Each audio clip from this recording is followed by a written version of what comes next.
Bienvenue et merci d'avoir choisi notre solution. Avec cette courte vidéo, on va d'abord vous expliquer à quoi sert Haiku, quelles sont les fonctionnalités et comment bien les utiliser. Haiku est un outil de productivité qui va vous épauler sur toutes les étapes de votre travail et de votre processus. Dans Haiku, on va pouvoir faire différentes tâches, de la recherche, de l'analyse, de la production et de l'extraction de données. Lorsque vous arrivez sur notre application, vous arrivez sur cette page d'accueil extrêmement simple. Vous allez retrouver une barre de prompt avec laquelle vous pouvez interagir, également des raccourcis qui vous amènent vers nos différentes fonctionnalités, ainsi qu'un historique que vous pouvez classer par type d'interaction. Ici à gauche, vous avez notre barre de navigation qui vous permet de naviguer entre les différents volets disponibles dans l'application. On va commencer par l'onglet Bibliothèque. L'espace Bibliothèque sert à centraliser l'intégralité des dossiers que vous avez soit dans votre gestion électronique documentaire avec laquelle on est synchronisé, soit dans votre espace personnel, les documents et les fichiers que vous avez ajoutés vous-même. L'onglet Bibliothèque est décomposé en deux espaces distincts, un espace personnel et un espace cabinet. L'espace cabinet est celui dans lequel vous allez retrouver l'intégralité de la donnée du cabinet si on s'est synchronisé avec votre gestion électronique de documents. Ici, dans cet espace cabinet, vous pouvez naviguer dans vos dossiers, les consulter, les classer par typologie, date de modification ou nature, ou les rechercher simplement par mots-clés dans la barre de navigation. L'espace cabinet est toutefois un miroir exact de votre gestion électronique de documents. Vous ne pouvez pas ajouter ou supprimer d'informations. Tout passe par votre SharePoint, votre OneDrive, votre Google Drive, votre Xelia ou votre Cecil Neo. L'espace personnel fonctionne un petit peu différemment. Il n'existe pas à l'échelle du cabinet, mais existe à l'échelle de l'utilisateur. Ici, vous allez pouvoir créer des dossiers, créer des arborescences, importer des documents et des dossiers entiers, et vous constituer votre bibliothèque véritablement personnelle. Après la bibliothèque, on va naviguer dans l'espace assistant. L'espace assistant vous permet de faire deux types de tâches, des tâches d'analyse et des tâches de recherche. Ces deux tâches sont symbolisées par la pilule au milieu de l'écran qui vous permet de naviguer entre les deux fonctionnalités. La recherche peut se faire alternativement ou simultanément dans deux espaces. Dans l'espace source juridique, qui comprend l'intégralité de l'open data des décisions de justice françaises et communautaires, et également dans vos sources internes, c'est-à-dire l'intégralité de votre espace personnel et ou de votre bibliothèque. On va donc commencer par faire certains exemples de recherche. Notre système, il va permettre de faire des recherches à différentes échelles et à différents degrés. On va pouvoir faire des recherches à l'intérieur des dossiers de votre cabinet. Donc par exemple, dans quel dossier ai-je déjà traité telle ou telle problématique? On va également pouvoir poser des questions de droit et de différents niveaux de complexité. Par exemple, je vais pouvoir poser une question en droit des sociétés extrêmement simple. Par exemple, dans quelle mesure les statuts d'une société par action simplifiée peuvent-ils prévoir les conditions d'exercice des pouvoirs des directeurs généraux et directeurs généraux délégués? Je pose ma question au système, je laisse mon système réfléchir et Haiku vous répond. Ici, vous pouvez voir que le système vous répond et vous renvoie à différents éléments. Vous pouvez observer des liens ou des balises au sein de la réponse qui vous permettent de vérifier l'information ou simplement de la consulter. Ces balises, elles sont de différentes natures. Vous allez avoir des balises qui sont ici roses et qui représentent finalement la loi et le règlement que vous pouvez cliquer pour consulter. Vous allez avoir des balises bleues, rouges ou vertes avec des documents qui correspondent à vos documents internes dans lesquels l'information aura été retrouvée. Et vous avez également des balises violettes qui représentent les décisions de justice qui vous sont remontées par le système. Ici, comme vous pouvez le voir, on va pouvoir faire des recherches de différents degrés, concis, standards, approfondis, et on va également pouvoir faire des recherches sur le web. Par exemple, si je choisis approfondi et recherche web, je vais pouvoir poser une question qui va agréger énormément d'informations, que ce soit de l'information interne, de l'information de l'open data jurisprudentielle et légale, ou de l'information qui vient du web et de sites qui vous intéressent. Par exemple, si vous posez une question d'actualité, notamment sur la loi de finances 2025, vous pouvez observer que le système va d'abord aller rechercher sur le web parce que vous avez choisi cette option. Ici, vous pouvez voir que, comme la question précédente, le système vous remonte des balises. Mais ces balises ont différentes natures. Vous pouvez observer que ici, le système vous remonte des sites internet, des sites web dans lesquels vous pouvez également aller consulter de l'information. Il faut comprendre que Haiku n'est pas un fournisseur de données, c'est un agrégateur de données très puissant, qui vous permet de lier informations juridiques, informations internes et informations web. Passons maintenant à l'analyse. Il vous suffit de cliquer sur le bouton Analyse au milieu de votre écran sur l'onglet Assistant. L'analyse fonctionne un petit peu différemment. Le but de l'analyse est d'attacher une collection documentaire à une tâche spécifique, une question ou une tâche plus complexe. Ici, vous pouvez donc travailler de différentes manières. Vous pouvez soit aller chercher des éléments au sein de votre GED ou de votre espace personnel, ou directement depuis votre ordinateur. Comme vous pouvez l'observer ici, je vais aller chercher un dossier dans ma bibliothèque.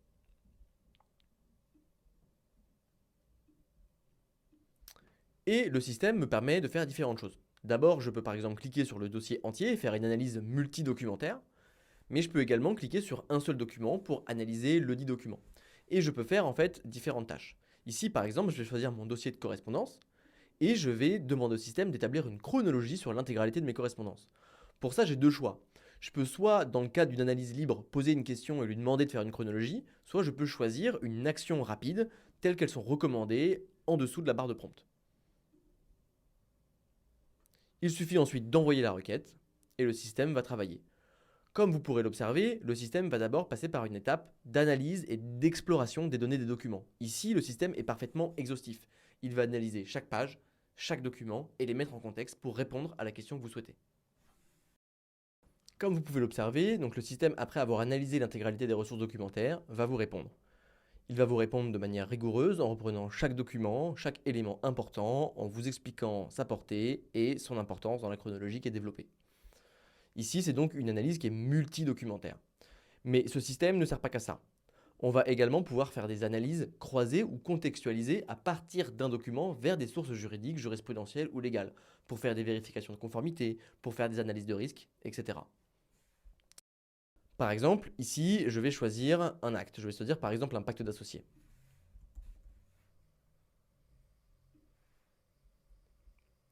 Je sélectionne mon pacte, j'appuie sur Analyse des risques contractuels et j'envoie ma requête.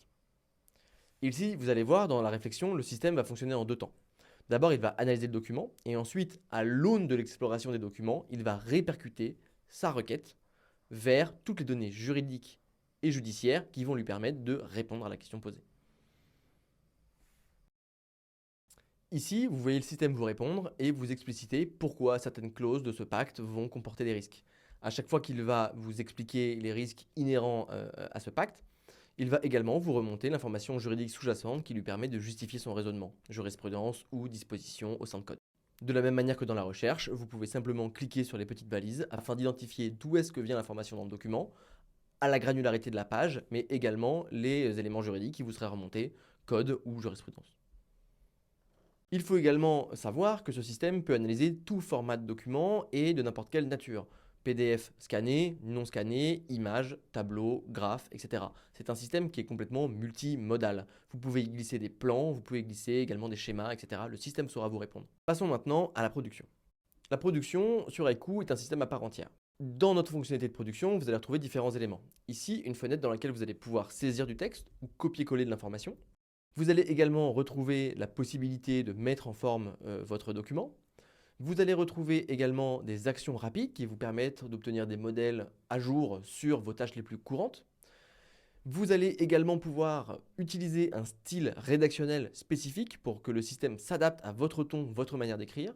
Et vous allez pouvoir utiliser des modèles. Alors, on va commencer par faire une nouvelle production. Je vais demander à mon système de rédiger par exemple un rappel des faits. Je vais cliquer sur mon action rapide rappel des faits. Comme vous pouvez l'observer, le système va me guider. Il va d'abord me dire, souhaitez-vous que je reprenne un style rédactionnel d'un document? Cela me permettra d'adopter le ton adapté à la production. Donc je vais choisir oui, et je vais demander au système d'aller chercher un de mes documents. Voilà, le style a été inséré, maintenant le système va se baser sur votre manière d'écrire afin de le reproduire. Ensuite, Haiku me demande si je souhaite partir d'un document préexistant. Là, en l'état, pour un rappel des faits, non. Le système me demande ensuite si j'ai des éléments de contexte à fournir. Les éléments de contexte sont en fait tous les documents qui vont servir le fond de votre production. Là, pour un rappel des faits, cela va simplement être l'intégralité des pièces au sein de votre dossier. Donc je clique sur oui, ajouter des éléments de contexte. Je vais les chercher soit depuis mon ordinateur, soit directement dans ma bibliothèque. Je peux y intégrer un dossier entier. Je sélectionne les pièces qui m'intéressent afin de commencer ma tâche. Je valide mon contexte et je continue. Ici, je n'ai pas besoin d'ajouter d'instructions supplémentaires, donc je démarre immédiatement la production. Vous pouvez observer qu'un petit peu partout dans l'application, vous avez des étapes de réflexion qui existent au sein de la tâche spécifique. Le système va d'abord explorer l'intégralité des documents. page par page, paragraphe par paragraphe. Au besoin, il ira identifier de la loi et de la jurisprudence ou des sources juridiques utiles et il commencera sa rédaction. Une fois l'analyse des documents sélectionnés terminée, le système va commencer à rédiger. Là, dans le cadre d'un rappel des faits, vous allez voir qu'il va classer les pièces une par une et même vous créer un bordereau de pièces. Ce qu'il faut comprendre, c'est que vous pouvez interagir avec n'importe quel élément de la production qui va être effectuée et vous pouvez la modifier, corriger les fautes, demander à l'améliorer ou encore la traduire dans la langue de votre choix. Vous pouvez également décider de partir d'un modèle. Pour cela, il suffit de cliquer sur la petite fenêtre « Démarrer à partir d'un document existant ». Il suffit de cliquer, là par exemple document entier ou structure uniquement. Ce que ça implique, c'est que le système va soit extraire le document dans son intégralité, à charge pour vous ensuite de le modifier ou d'insérer les éléments de contexte qui vont permettre au système de le modifier automatiquement. Vous pouvez également uniquement extraire la structure de votre modèle afin de le remplir et d'arriver à un produit fini. On va finir cette courte présentation par le système d'extraction de données. Le système d'extraction de données est un petit peu particulier, il se présente de manière un petit peu différente du reste de l'application. Ici, vous avez accès à un tableau. Au sein de ce tableau, les lignes sont des documents que vous allez insérer depuis votre bibliothèque ou depuis votre ordinateur. Comme vous pouvez le voir, je peux aller chercher des documents depuis ma bibliothèque.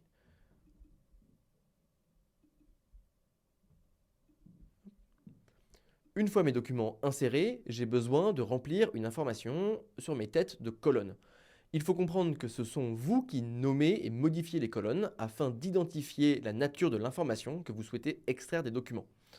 Par exemple, dans ce cadre-là, dans un cadre d'analyse de pièces, vous allez par exemple nommer les colonnes date de la pièce, nature du document, synthèse du document, importance du document, point à relever. C'est vous qui décidez véritablement du nom de la colonne et donc de la donnée que vous souhaitez extraire du document. Il vous suffit ensuite d'appuyer sur démarrer l'extraction et le système va extraire simultanément l'information de l'ensemble des documents. Vous pouvez simplement les consulter, copier-coller chaque cellule ou exporter l'intégralité du tableau en Excel pour le réutiliser. Là, je fais un exemple avec des pièces, mais vous pouvez faire ça avec n'importe quel type de document. Vous pouvez extraire de l'information de courriel, vous pouvez extraire de l'information de facture, etc. C'est un système très souple qui vous permet d'assurer l'analyse d'énormes quantités de pièces simultanément. En bas de la barre de navigation, vous avez accès à vos différents paramètres. Vous pouvez vous déconnecter, consulter nos conditions générales, avoir accès à Haiku Academy, qui est un endroit dans lequel vous allez retrouver des tutoriels et des articles qui peuvent vous aider à naviguer sur l'application, ainsi que vos paramètres. Vos paramètres vous donnent accès à vos factures, à vos informations d'abonnement et à vos règles de sécurité. N'hésitez surtout pas à cliquer sur la petite bulle avec un point d'interrogation sur notre barre de navigation. Cette petite bulle vous ouvre le chat assistance Haiku et vous permet d'interagir directement avec nous pour régler un problème. N'hésitez surtout pas à nous déranger, ça n'est jamais le cas. Merci beaucoup d'avoir écouté cette courte vidéo. Nous restons bien évidemment à vos dispositions si vous rencontrez la moindre difficulté et amusez-vous bien.